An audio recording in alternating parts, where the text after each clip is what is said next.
Hi, hello, welcome back to our channel OMG Options Master Guide.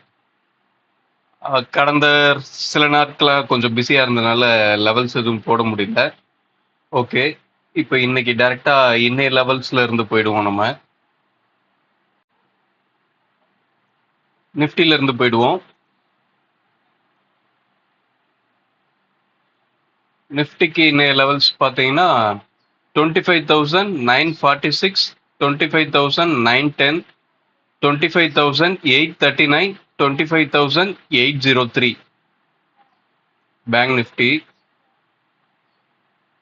54,232, 54,143, 53,960, 53,867. Fin Nifty 24,981, 24,953, 24,896, 24,868. Okay, இன்னைக்கு evening வீடியோவில் பார்ப்போம் இந்த லெவல்ஸ்லாம் எப்படி ஒர்க் ஆகிட்டு அப்படின்றத. தேங்க்யூ, பாய்.